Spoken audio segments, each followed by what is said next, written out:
So first off, let's talk about what I think is the most important aspect of any Bethesda game, and honestly, most RPGs for that matter, and that's the world and the lore, because in my opinion, that's what these games live and die on. I've never been a huge fan of Fallout or Elder Scrolls, but what I do love about those games is the world, and just sitting down, playing, and feeling like I can get lost in them for hours, and then go watch some YouTube videos about theories and lore that are super fascinating.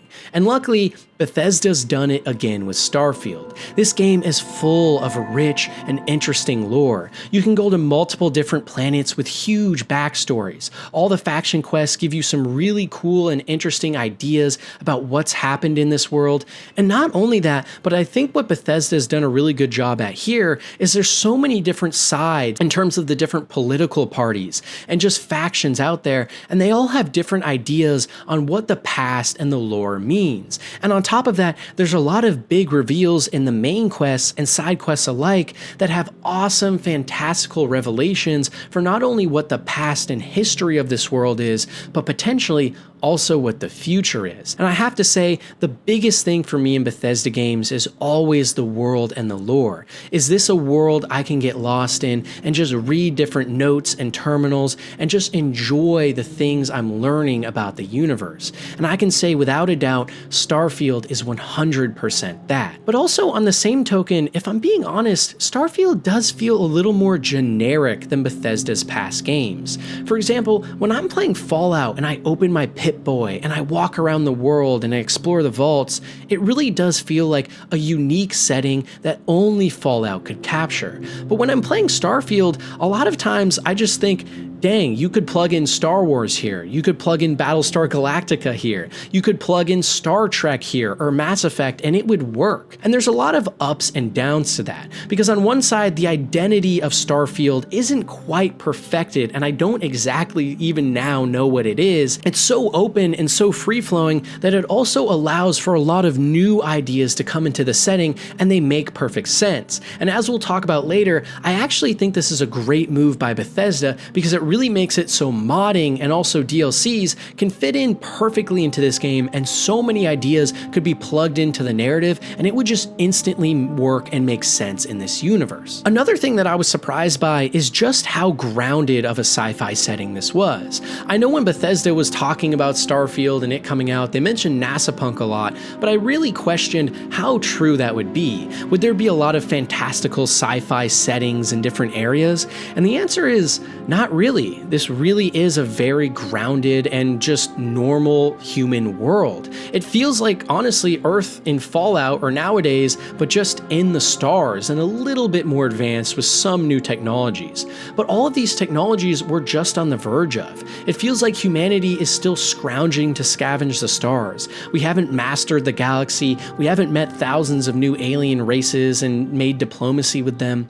We're still base humanity we know and love, and we're just out in this brand new world trying to discover what's out there. And the more I played Starfield, the more I actually fell in love with this setting, because it's actually so impactful and a more grounded human ideal that makes it something that's so different from other sci-fi that I love, like say Mass Effect or Star Trek. On top of this too, the world is filled to the brim with so many awesome places. There's abandoned spaceships that you can scrounge through as it's dark and you must turn on your light and discover things. And on top of this, there's so many things about the lore in this game that are awesome and fascinating, but the game doesn't give it to you easy. You have to go on quests, you have to read notepads, you have to listen to different audio recordings of the past and piece together everything that's happened. But because of that, it makes the revelations that much more interesting. And I have to say, I've grown to love the world of Starfield, and I think it's the perfect baseline setting to really grow into something even more fantastical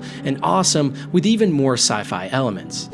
First of all, the main thing that really takes me out of Starfield is the writing is very bad. Funnily enough, it's actually much better than Skyrim, Fallout 4, or any game Bethesda's ever made. I think writing has always been their least strong suit, and here they improved a ton. There is actually some very interesting quests and some decent dialogue lines, but for the most part, the persuasion and talking and writing in this game is just unbelievably bad. For example, the persuasion minigame is amazing, but the writing lets it down. In game, you can persuade different people with different difficulty levels and options, and you have to try and fill up a certain bar within a certain amount of turns. And if you do, you succeed at the persuasion check, and if you don't, you have to move on by failing. There's so many cool intricacies to this system, like context of the actual person you're talking to having an effect, different certain dialogue lines having different difficulties, and chance playing a role where you can have critical successes where you just instantly win the conversation. But the problem is, for the most part, these conversations are unbelievably badly written.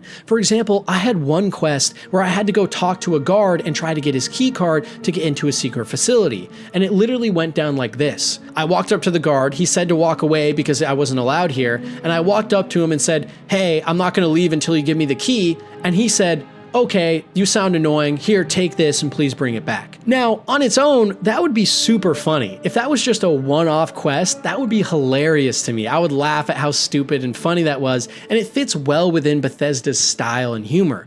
But the problem is, there's so many quests and so many persuasion checks where the writing and dialogue is just unbelievably bad. I had multiple times where I was enjoying a quest and especially the ideas and sci-fi behind it, but then when I actually got to the meat of the conversations and the people I was interacting with, I was pulling my hair out because I couldn't believe how much it was taking me out of an otherwise awesome experience on a planet that looked amazing, on a quest that had an awesome idea, but then the actual execution was so bad that it kept taking me out of the experience, and oftentimes quests would go from something meaningful and interesting to feeling like I was in a B movie with no budget that just had horrible dialogue and acting, and I would start just laughing at how bad it was. It goes back to that main theme of Starfield being an amazing game and an amazing base for what could be the greatest game of all time, truly, but it just falls flat on so many levels. When you have writing this bad, especially when you're someone like me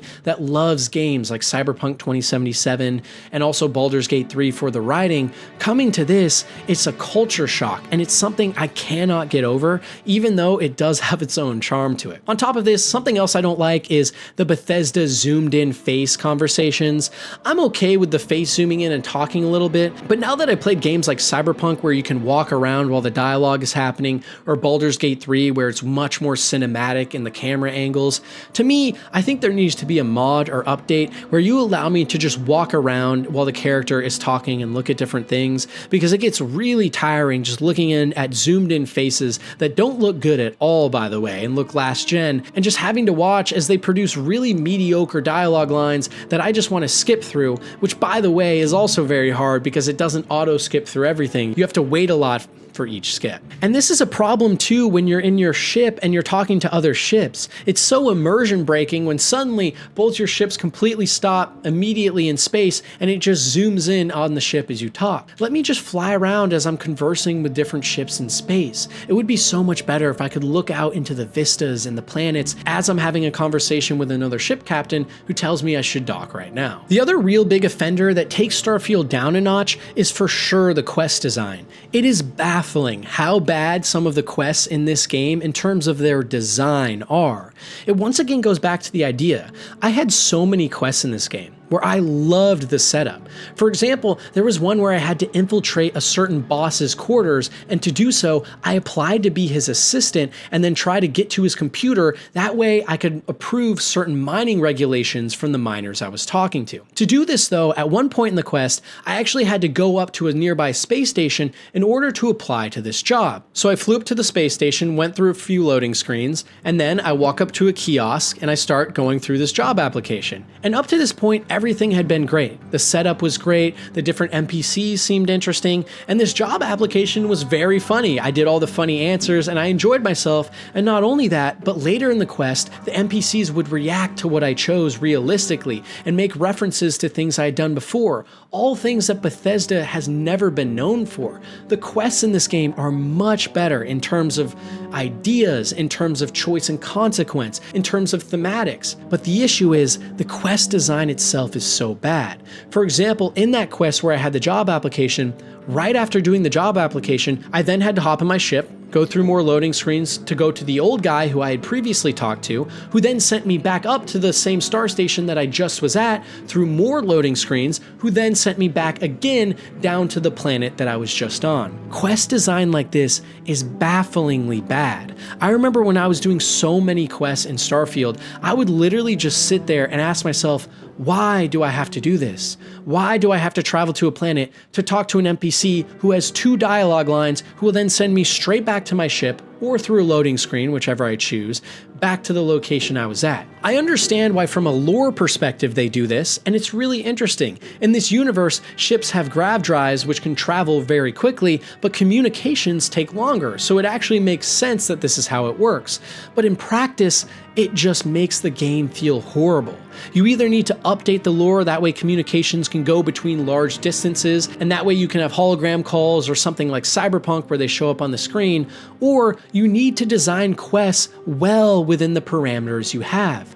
Don't send me back and forth between different planets and space stations just to do one small thing. You can send me to new locations or zones, but make a quest that actually makes sense within the game mechanics and the rule set you've designed. There's so many other issues too, like for example the Ryujin quest line, where there's a lot of really interesting intrigue and talking and also sneaking, where it's cool, but then when you actually have to talk and persuade someone, it falls apart because the dialogue's bad. Or then when you have to sneak and go through the vents, it's really cool at first, but then the sneaking doesn't work and it's very buggy and the guards always see you and it's not good sneak mechanics and it just doesn't work. Like I said, the base idea for this game and the core mechanics are all there. There is sneaking, there is persuasion, there is traveling wherever you want in the galaxy, but because of the rule set they've designed and how the game works within this game engine, you should not be designing quests how you did. They just did not handle this well at all.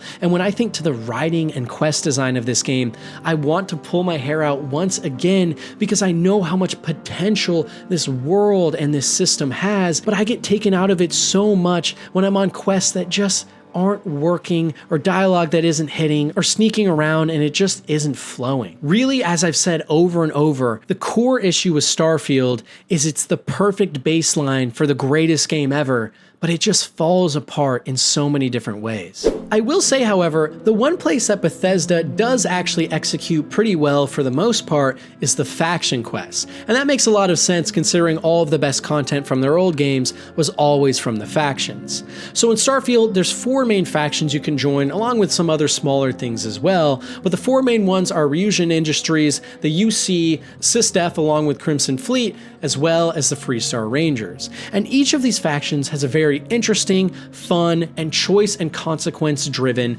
side story that is honestly quite awesome. Personally, I think the Crimson Fleet story is amazing. It's by far the best thing in the game. It has the best writing, the best pacing, the best lore, the most interesting faction, the most interesting decisions, the most intrigue, the best story. To me, everything about the Crimson Fleet storyline is exactly what Starfield should have been. And if everything else in the game had the quality level of the Crimson Fleet, I would be talking about this game as maybe even a masterpiece.